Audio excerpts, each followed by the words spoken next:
Starting on July 1st, robots can no longer scoop up all the tickets to concerts you've been dying to see. Or at least that's the idea behind Ontario's new Ticket Sales Act. It was passed back in December, but as implementation day approaches, not everyone is convinced it can deliver relief from what frustrates live music enthusiasts. Joining us now for more, in Kingston, Ontario, Sophie Koala, former Liberal MPP for Kingston and the Islands and one of the sponsors of the new law. And here in our studio, Patty Ann Tarleton. She is Ticketmaster Canada's Chief Operating Officer. Paul Banwat, a lawyer with Gilbert's LLP and drummer for the band the Rural Alberta Advantage. Russ Blacklock, owner of RJB Promotions and Tickets of Canada and a member of the Canadian Ticket Brokers Association.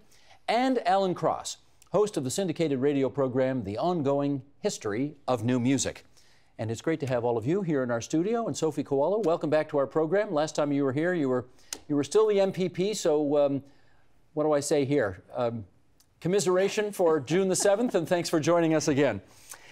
Oh, thank you, Steve. It's my pleasure to be here with you. Good stuff. Let us just, Sheldon, you want to bring this graphic up to start here? We're just going to put some of the background in place here. These are the new rules for ticket sales that will go into effect on the 1st of July. There's a ban on bots, computer programs that scoop up tickets the second they go on sale. That's going to be illegal. There will be no reselling tickets for more than 50% over face value, and ticket sellers have to clearly list all the additional fees above face value as well. That's, in a nutshell, what the new law calls for. And Sophie Koala, let's start with you, since you were the one who championed this at Queen's Park back in the day. What led you to say, or to conclude, that we needed this kind of consumer protection in place?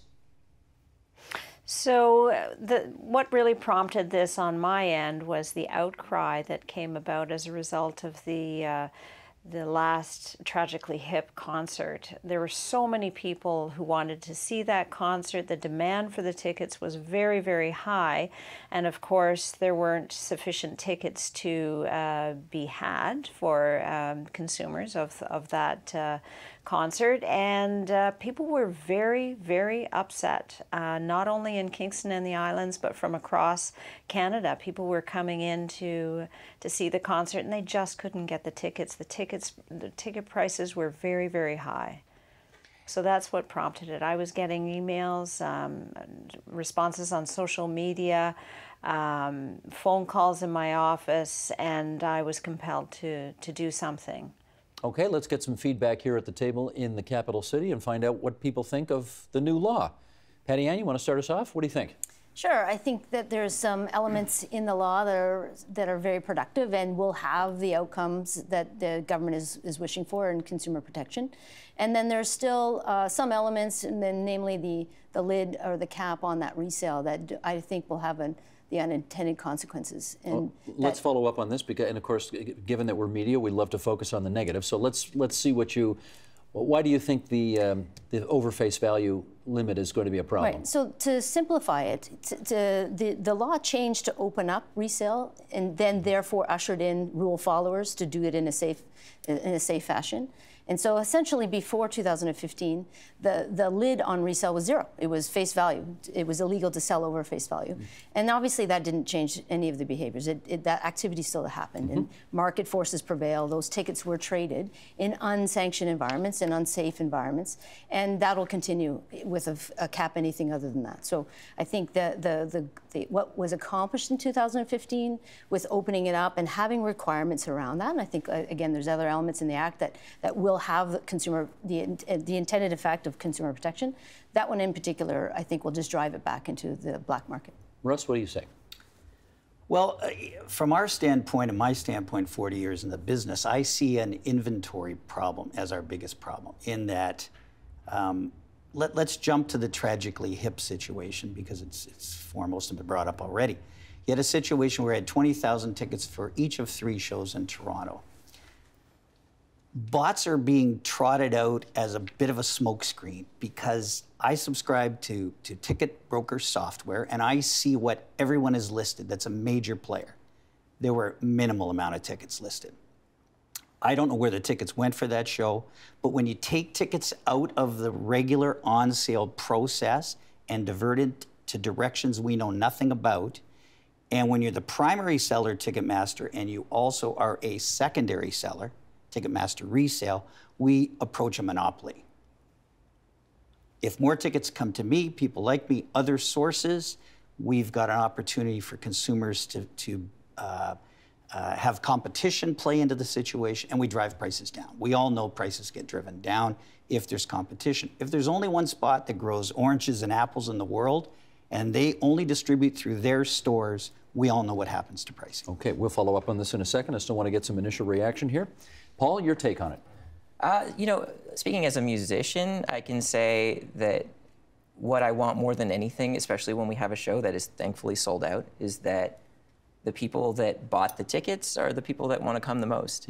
So to the extent, you know, taking into account unintended consequences, to the extent that new law is going to increase the chances that the people who are buying tickets are actually fans of the Rural Alberta Advantage or whatever band is selling or whatever team is selling tickets, I think that is definitely a good thing. Speaking as a lawyer, the one thing I'll say about the legislation that I think is really good is that it creates a private right of action for individuals. So it's not just the government that's going to be out there trying to enforce this. If individuals are getting screwed over in a way that isn't acceptable under the new act, they can take matters into their own hands, and I think that's really important. Alan. A couple of things, and let's be negative. First of all, with the Tragically Hip, we had 4 million people applying for 200,000 tickets. There were just too many bums and too few seats. So the idea of putting a cap on a perishable commodity like a concert ticket it's a non-starter for every way that I look at it, because you're just going to drive everything underground. You're going to have people selling on Craigslist and Kijiji. You're going to have a lot more fraud, as people will pay market value for whatever a ticket is worth. The higher the demand, the higher the price. Those are market forces. You're never going to change that. There are ways to mitigate paying the high prices. There are ways to mitigate being shut out of the general public on sale date. But you know, when it comes to concert tickets, I don't understand what's so special about them. I would like to see a limit on the price of gas. I went and bought beef for a barbecue yesterday and I nearly had a stroke. I would like to see some sort of limit on those goods and services. Concert tickets are not special. They are subject to the whims of the community, of the fan base, and prices go up, and also, and this is never covered, prices go down if, for example, a number of brokers, and you can speak to this, a number of brokers buy up a lot of tickets and then 24 hours before showtime realize that the act is cooled and nobody wants to pay what you've been asking. So you have to drop your prices, and occasionally you'll lose money on a gig. All right, let's follow up. I wonder, now that we've had all that feedback in place, let's go back to Sophie Koala in Kingston. And Alan raises an interesting point about what makes concert tickets so special that they deserve this special legislative protection that maybe, you know, other goods that are bought and sold and traded don't enjoy. So I think that we have to look at the value of the commodity, right? It's been called a perishable item. I don't know if I would really call it a perishable item. It is a luxury item in a sense. Access to cultural opportunities is a luxury, especially when the prices are as high as they have been, and especially when the demand is as high as it has been. So, you know, I think that there is a role for government to try and mitigate the damage to the access. It's important for government to have an opportunity to make sure that people do have as much access, to build that capacity. I have never heard such emotional responses that I did around this access to the Tragically Hip concert, but it went well beyond just the tickets for the Tragically Hip concert. We had, you know, families, a father that wrote into my office and talked about not being able to take his children to see their favorite musician. People care about these opportunities in their lives.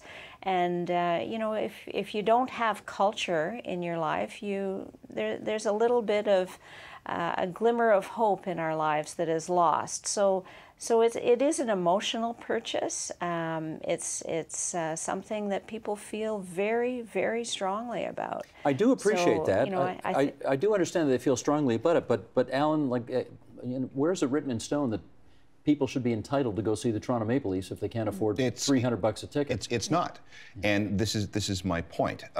You are always going to have this marketplace, regardless of whatever is going to happen with the government and the laws and the lack of enforcement that we're apparently going to see with this. Like, there are no other people being added to government to enforce the price of concert tickets on the resale side. So I don't see how that's going to help. On the bots, absolutely. You know, crush them as best you Everybody possibly. hates the bots. Everybody hates the bots. I'm fine with the bots being gone. Yes. I don't think there's anybody except those guys who are operating 600 modems in a strip mall someplace, hammering Ticketmaster services many times a second in order to get those tickets. Get rid of them. Fine. If they move offshore, that's a problem, but still, let's get rid of them.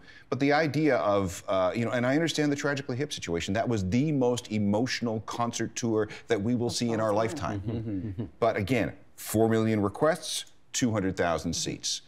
That is a very big disparity when it comes to supply and demand. Yeah, it's a recipe for very, very high-priced tickets. And a lot of really disappointed people. Yeah, and you wanted to get in here. Well, I think legislation to try to legislate supply and demand or pricing in concert tickets or tickets, live event tickets, is futile. But the legislation is trying to protect consumers in a way, and we can all unite around the goal of getting tickets in the hands of the true fans. And so there's supportive legislation, and to make bots illegal is one thing.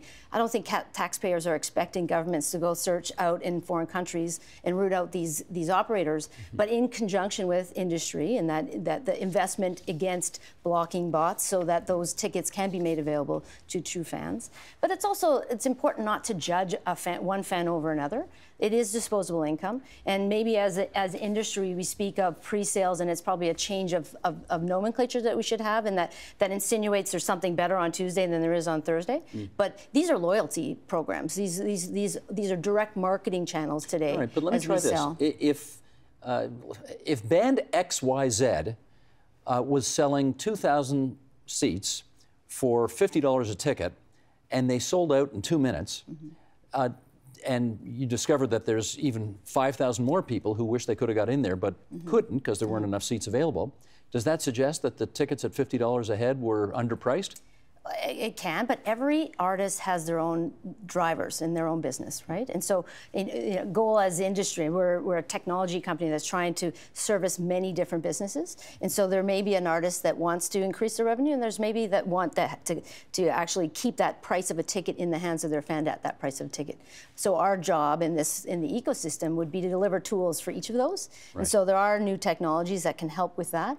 And there's also the safe resale for when those tickets are traded. Okay, we got an actual guy who plays in an actual band here, so I should ask you, how much say do you have as the artist in what the cost of a ticket to your concert is going to be? So surprisingly little, and it's something I've been reflecting on a little bit as I've been thinking about this conversation, because typically the way it will go is our booking agent will receive an offer from a promoter, and that offer is about financial terms, how much are we guaranteed to make? The decision as to the ticket prices is usually more in the hands of the promoter and the band. I mean, I suppose we could weigh in, and this is exactly what I'm thinking about now. You do see it more and more. You do see it more and more as technology changes and as artists become their own businesses. And the touring cycle is more and more important to them. Yeah, absolutely. But I mean, we don't typically weigh in on the ticket price. All of those kinds of business decisions are left to this promoter who is taking the risk because our fee is typically guaranteed, at least to a certain point. But if you had, I mean, Patty Ann just outlined essentially the choice you have. Do you go for as much as you can possibly make, or do you want to, is there some part of you that actually wants to keep the tickets moderately priced so that your fans can have the opportunity to see you live? Yeah, no, absolutely. I think, there's been times when we've played some sold-out shows and fans have been blocked out of coming, and we get these heartbreaking emails or messages, and we do everything we can to get those people into the show. It's really uncomfortable, and the idea that some people could not be able to come, I mean, we would definitely take that into account. I mean, the solution is to play more shows or bigger shows, in my opinion. So and that's something that you sort of work through on an ongoing basis. You have to sort of, you almost have to sell out to convince someone to put you in a bigger venue. So there's going to be some of this problem no matter what. And honestly, can I just say one other thing? Yeah, sure. I don't think music fans necessarily are opposed to sold out shows. You know, I think that's part of music, and I think if it's fair, if people don't feel like it's like some unfair process that led to it being sold out, just the biggest fans got in, that's fine. I mean, Ticketmaster does stuff like partnering with Spotify and giving pre-sale codes to people who listen to the most of a band. I think that's amazing. So I think you're okay with that? Absolutely. I mean, because if I, as a fan, know that the person who got in before me got in because they happened to listen to this artist way more than I do. I mean, I might not get to go, but I'd be less outraged by that. I wouldn't be outraged at all, but I'd be outraged by the idea that a soulless bot got that ticket. What about, Russ, something like, you know, American Express does this front of the line type of thing? If you happen to be if you happen to have a higher income and therefore you got an Amex card and therefore you get first shot at tickets, and you know, maybe you're not a super fan of the group, but you've got the financial wherewithal to do it, and therefore you're going to get a better seat than maybe somebody who is a terrific fan. Is that a problem? Well, it becomes a problem when you multiply that by 100 marketing agreements that Live Nation Ticketmaster may have for any specific set of shows. For me, it jumps back to the fact that Live Nation is created as the world's biggest concert promoter. They bought up lots of regional companies to do that, lots of regional promoters, and Ticketmaster is the largest primary market ticket seller in the world. So now those two have joined. They're now one company. And in the United States now, that's being looked at as an anti-competitive kind of situation. Do you think that's a problem for Canada? Sure, it's a problem because the inventory is being manipulated. Inventory goes from, I've sat and watched a show go on sale and I've not seen the best seats available. I've not seen them listed through guys that have access to bots in other parts of the world. They haven't got the prime seating locations, but immediately those are on Ticketmaster resale and other secondary sites. I've worked this business for 40 years in Toronto. I don't have those seats. Okay, Patty Ann, he's taking a shot at you. Let's hear you. Fair enough. Those aren't all the facts for starters, and so to speak originally of loyalty programs such as Amex, it could be the band's fan club, it could be a record label, it could be any myriad of sponsor agreements. So those are those marketing partnerships that you speak of. In large measure, they're channeled through the venue, they're channeled through the artist, all in hopes of getting the word out there that an event is coming, so as to attract them into the event. And so those are new marketing channels that happen across the world, let alone in Toronto as a marketplace. And the idea that there's manipulation behind the scenes is not possible because the audit is really it's on behalf of the content owner, the venue, and the risk taker in the concert. Does the promoters. public have an opportunity to see that audit? Absolutely, the audit. I'm saying they're being audited. The visibility, that transparency, comes on an interactive seat map. So you do see where you can pick and play your seats, and that is available at the purchase both on primary and secondary today. Well, you've got floating prices. So the promoter and Ticketmaster can float their prices at any minute, their face values. Let's talk about that. There's a term, dynamic pricing, and that is all in we spoke earlier about... So we should explain that. Dynamic pricing. If I can put it in terms I would understand, dynamic pricing means you're going to pay more to go see the New York Yankees than you are the Seattle Mariners. Correct, and it did. The sophistication started in the sports world for sure, and it is starting to grow into other Broadway touring attractions, etc. And so the idea being, like we were saying earlier, if the problem we have is really about pricing and where there's opportunity because things have been underpriced, there's arbitrage opportunities for tertiary, so third parties to come in as intermediaries. Okay, whoa. Arbitrage opportunities for tertiary what? Where there's opportunity, there's opportunists that will try to capitalize on that mismatch of pricing, right? Okay. And so the idea of dynamic pricing is really to keep the price in the hands of that content owner. So a sports team you'd see, they'd flex a price higher on a high demand game. Same thing could be happening on high demand sections in Can I ask Sophie about that? Sophie, I wonder whether, I mean, the Toronto Star broke this story several months ago where it emerged that the Toronto Blue Jays were actually holding back for some of their better tickets for the better teams, and giving those tickets not to, you know, average Blue Jay supporters available at the Toronto Blue Jay box office, but in fact we're directing those tickets to StubHub, which is a secondary seller which marks them up a lot, and the Jays got a cut of the action. I guess two questions here. Does your bill have anything to say about that, and do you have a problem with that practice? So I'm glad you brought that up. I was interviewed after that story broke, and it certainly is a concern that is taking place. There are many people who are very upset about that.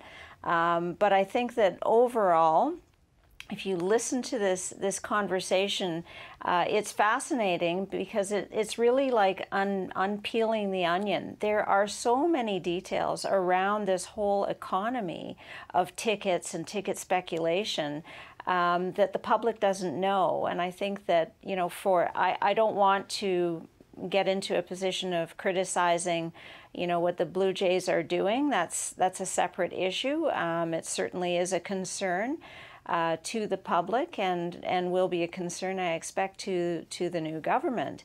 But I think that there is a great deal to learn about this whole industry. This is a very lucrative industry, and the intent of the legislation, from my perspective, was to create access and capacity. So I think that it's very important that we're having this conversation, because it allows the public to have an opportunity to learn more about this incredibly murky industry. There's a lot to know. I'm even learning more about it as we're sitting having this conversation. Okay, Russ. Well, I'm back to things being out of the control or the knowledge of the general public. So a show goes on sale. It might be nice to know that for a show of a venue of 20,000 seats, that 10,000 of those tickets are available. And you can judge whether you want to go on at that time and attempt to get them through a buying process. Can I give you a concrete example of that? And I know this will come as news to a lot of people outside of Toronto. The Leafs made the playoffs last year. And for the first home playoff game, I think there were, in the then called Air Canada Centre, 96 seats available to the general public for purchase. Somehow, every other seat in the building was already spoken for. And said differently, what do we think about that? Said differently, they were sold to their season seat holders, right? Those season seat Well, holders they don't have bought 20,000 season ticket holders. They do. They do. No, they don't. No, they do. I think I mean, So, I'm pretty sure they hold back they 5,000 tickets. 500, but absolutely. So Wait a second. Again, back to Sophie's point, we shouldn't really be debating the supply and demand of specific teams, for example. But the idea, one, that the rate of the pace that we can sell tickets, we can sell out stadiums in instants. So it's not actually surprising that that when the demand outpaces supply by 10-fold, by 100-fold, that we could sell out instantly. Again, not forgetting that the opportunity to get those tickets in the hands of those individuals for us to be able to predict that those individuals will come to events and not just flip them for resale, that's utopia. That's the goal that we have.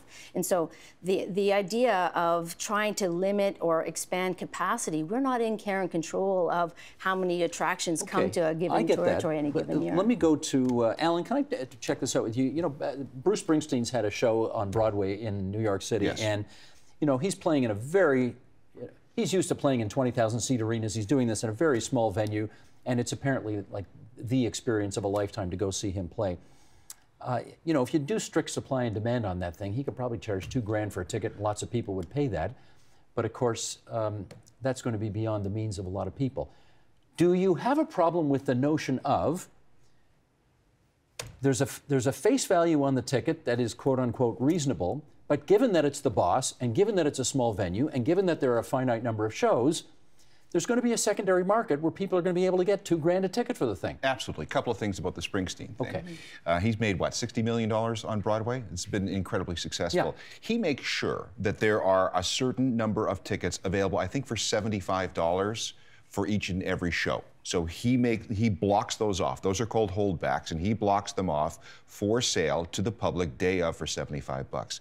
So it is possible that if you wanted to go day of, you could still get in for that price. Now, how does the boss know that ticket scalpers aren't buying those tickets for $75 and then flipping them on the street before the show for $1,500 apiece? He doesn't, and this is, okay, I have a presentation I do called Everything You Know About Concert Tickets is Wrong, because this whole business is terribly complex and it's terribly broken.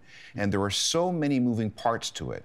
And these parts are continuously evolving that it's very hard for the general public to even get a handle on the entire ticket selling industry. It is incredibly weird. And one of the things that we have a problem with, and Patty Ann can talk to this, is this issue of transferability. So if I buy a ticket, Ticketmaster at that point does not know if I have the ticket or somebody else has the ticket.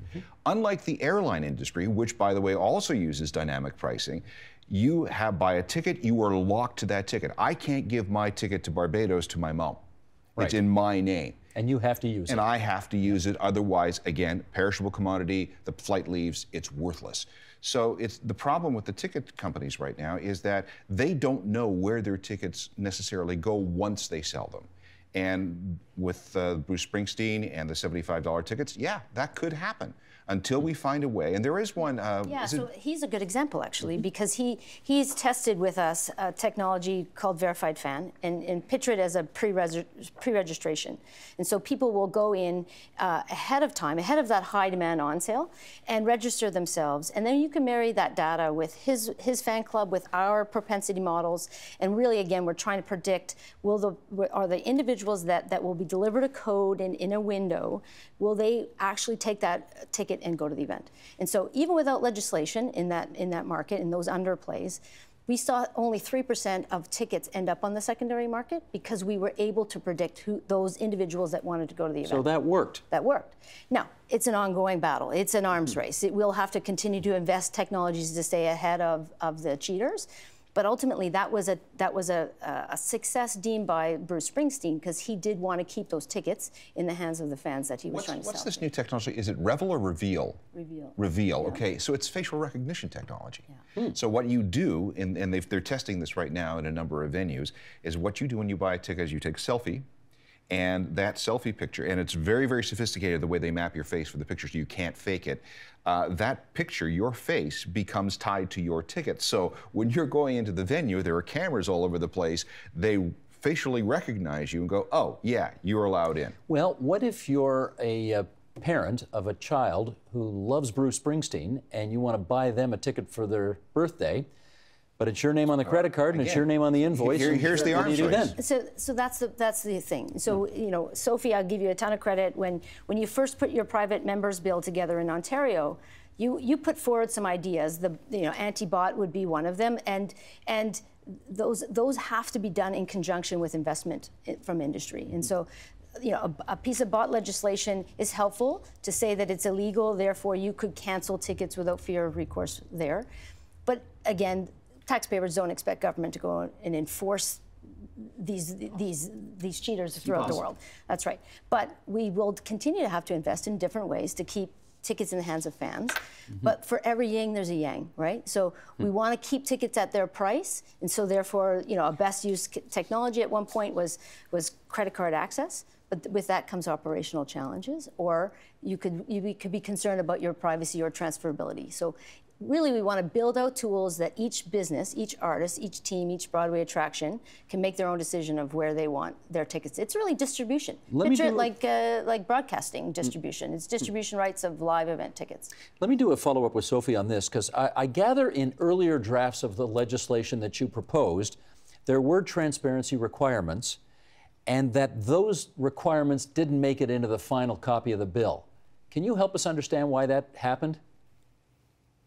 So the transparency requirements, parts that have gone into the bill are parts that involved making sure that there was an actual section of the venue that was listed on the ticket and an actual seat, because we were seeing speculative ticket sales where resellers were buying sections and assuming that they would be able to sell tickets within those sections, and there was nothing really written on the ticket. So that was one section that did make it in. With respect to how many seats a venue has for sale, that was something that was removed because we didn't feel that it would contribute to the adding capacity conversation, because that number is a shifting target. So as you know, if the venue is not selling out, or if the concert is not selling out, there may be a shift of some tickets that would go from one seller to another seller. And how do you make sure that that is wholly transparent and adequately reflecting what is happening in the venue?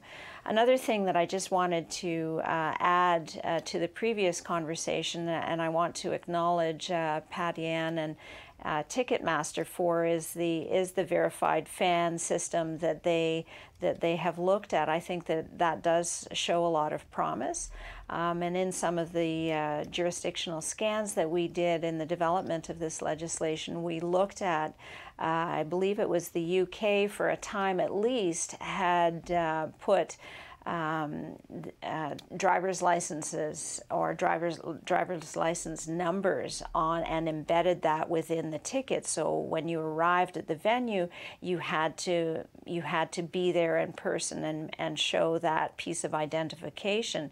But where this becomes problematic, of course, is for the venue. The venue would need to have an updated technology system in order to make sure that they're working in conjunction with the technology that the ticket seller has.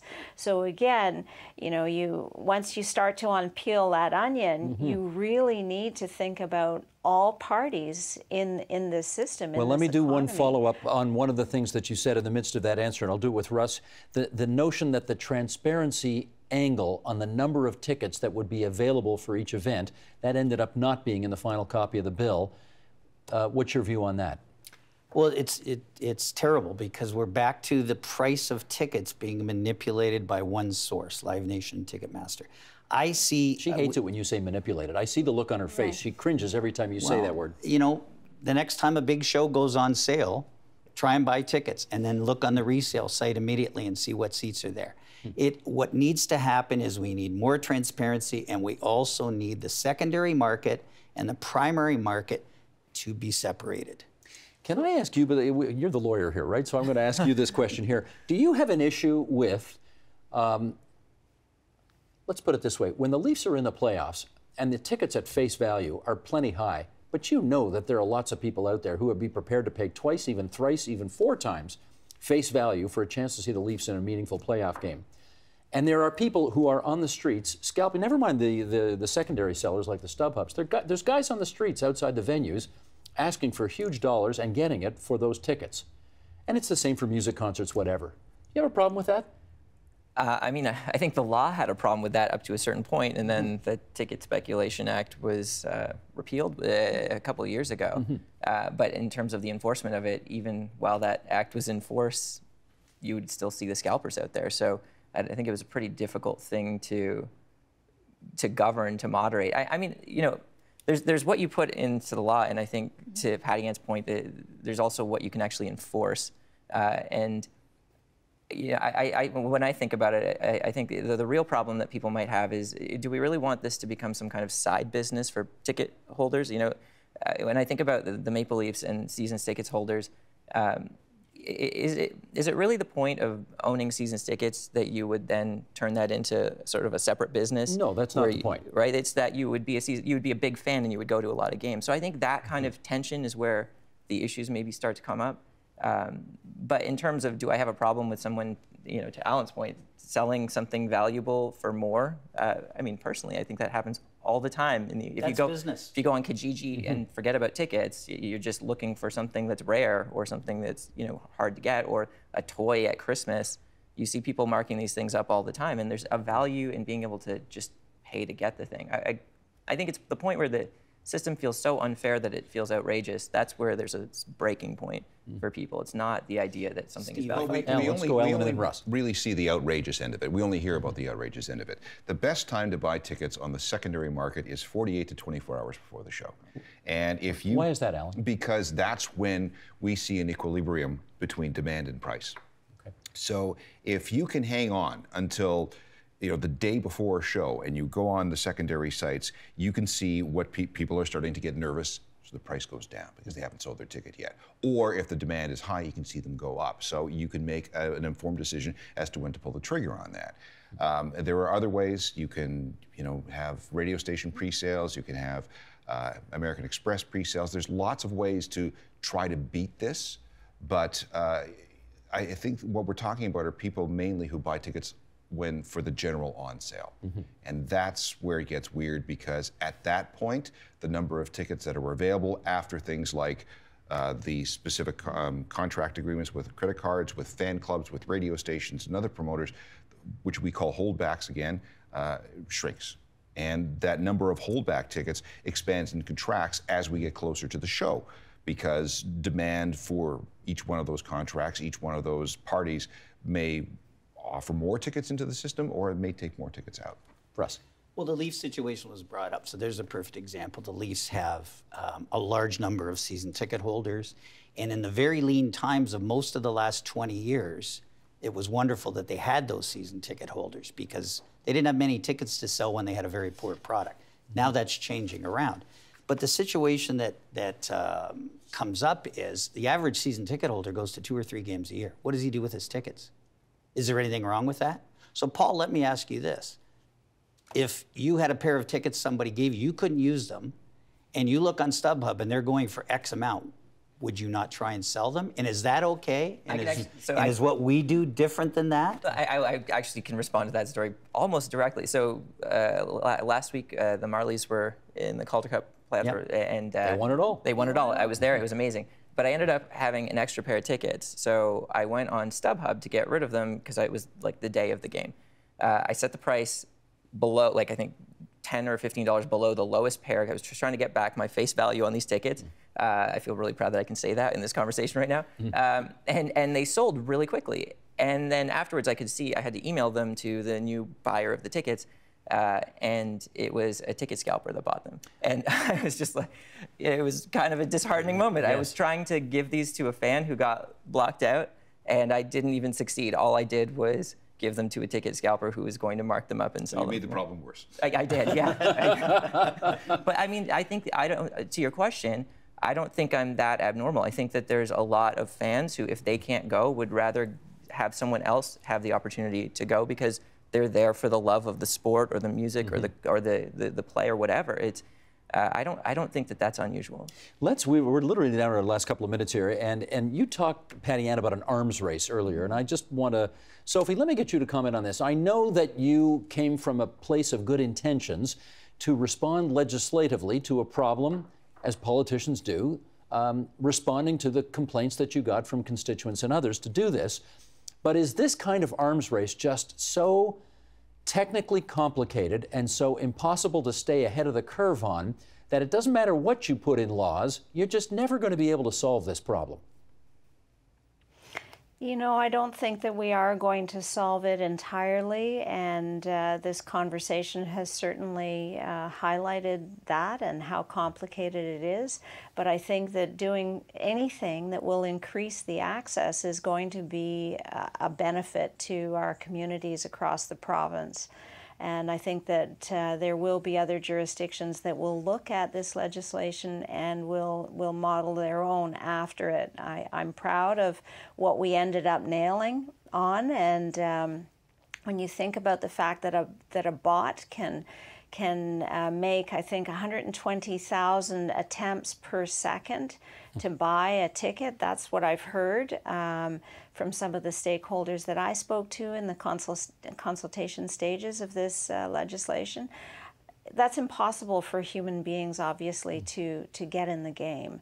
So, you know, I think increasing that capacity and doing anything that we can in order to do that is very important. And working with organizations and industry stakeholders to support them as they develop their own arms race, as it were, I think is important to do, so that people in our communities can have those cultural opportunities. And I just, we could end with, we can't lose sight of the fact that this is people's disposable income, and they can choose to spend it elsewhere. And so the industry will regulate itself, and you know, the magnitude of the arms race we speak of, you know, our systems, for example, were able to block 15 billion with a B bots last year. And so that will continue, that investment will continue, but we're always talking in that high demand scenario, and really there's the gross majority of live events need help cutting through the clutter of what's out there, and or taking the friction out of that experience, because the alternative is spending that money on a nice dinner, staying at home, watching it on television, etc. And so I think we just can't lose sight of that we do have to protect in that high demand scenario, but we also have to support artists and teams alike. Alan, it looks good in legislation to say we are banning the bots. It's another thing to actually be able to enforce that. Do you think it's enforceable? Well, last time I checked,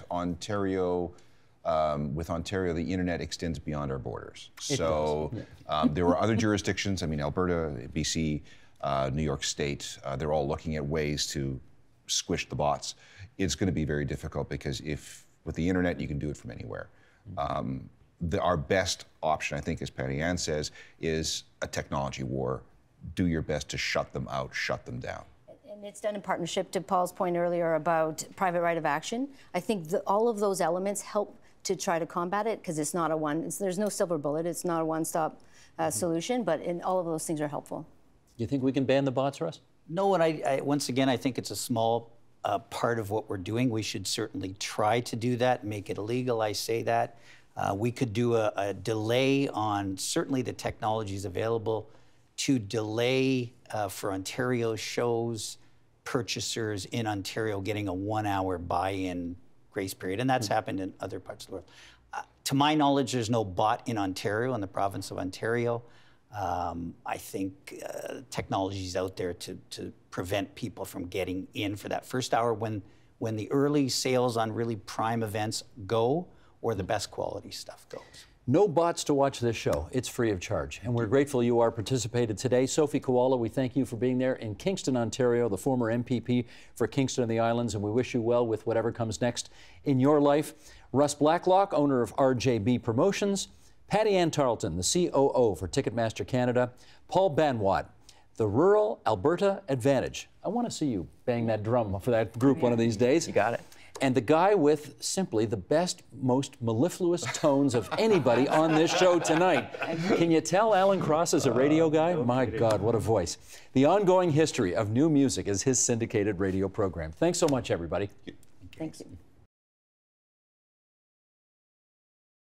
The Agenda with Steve Bacon is brought to you by the Chartered Professional Accountants of Ontario, helping businesses stay on the right side of change with strategic thinking, insightful decisions, and business leadership. Are you on the right side of change? Ask an Ontario CPA.